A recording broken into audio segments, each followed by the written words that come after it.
ഇതാണ് ഞങ്ങളുടെ ഗ്രാമം, പൂച്ചമാന്തിക്കര. പണ്ട് ഇത് പൂച്ചകൾ മാത്രമുള്ളൊരു കാടായിരുന്നുവെന്നും ഇതുവഴി യാത്ര ചെയ്യുന്നവരെ പൂച്ചകൾ സ്ഥിരമായി മാന്തി പരിക്കേൽപ്പിക്കാറുണ്ടായിരുന്നുവെന്നും അങ്ങനെയാണ് പൂച്ചമാന്തിക്കര എന്ന പേര് കിട്ടിയതെന്നും ഐതിഹ്യം. നാട്ടുകാരെ പറ്റി പറഞ്ഞാലോ, കള്ളമോ ചതിയോ ഇല്ലാത്ത ശുദ്ധന്മാർ. അപ്പൊ പള്ളിന്ന് മോശമായ പൊന്നിയും കുറിച്ച് തിരിച്ചു കിട്ടിയടാ? ഇല്ലടാ, അതേ അല്പസ്വല്പം കള്ളത്തരങ്ങളൊക്കെ ഇവിടെ ഉണ്ട് കേട്ടോ. ഇവനാണ് പീറ്റർ പാലമറ്റത്ത്.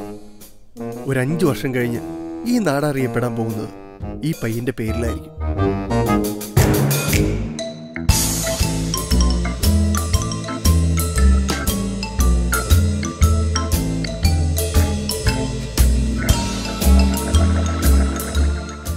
കർത്താവേ, മിന്നിച്ചേക്കണേ.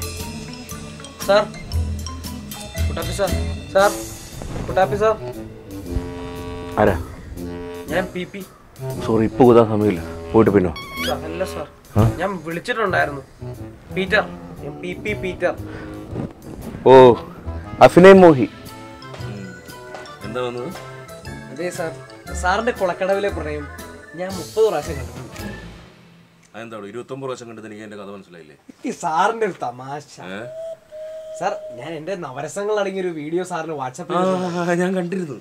ഇതിൽ ഈ പട്ടിക്കുട്ടി അപ്പിടുമ്പോൾ ഈ എക്സ്പ്രഷൻ അല്ലേ, അതെനിക്ക് ഭയങ്കര ഇഷ്ടമായി. അത് പട്ടിക്കുട്ടി അപ്പിടുന്ന എക്സ്പ്രഷൻ അല്ല സാർ, അതിന്റെ രൗദ്രഭാവമാണ്. എടോ, ഈ സിനിമയിലേ തനിക്ക് പറ്റിയ നല്ലൊരു വേഷം ഇല്ല. സ്ഥലം വിടുന്നു.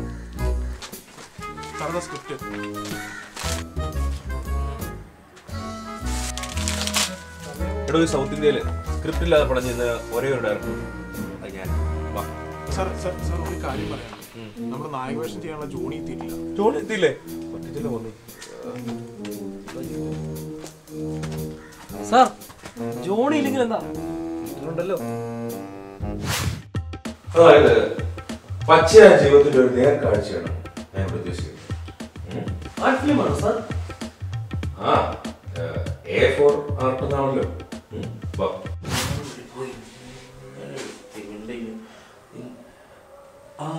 ഈ ഷർട്ട് വേണ്ട, ഇത് മുരിക്കും.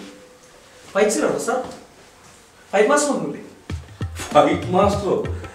എന്തിനാണോ ഇതൊക്കെ? എല്ലാരും ജീവിതത്തിൽ ചെയ്യുന്ന ഒരു തരം ഫൈറ്റ് തന്നെയല്ലേ. അയ്യേ സജ്ജനാൻറ്റി.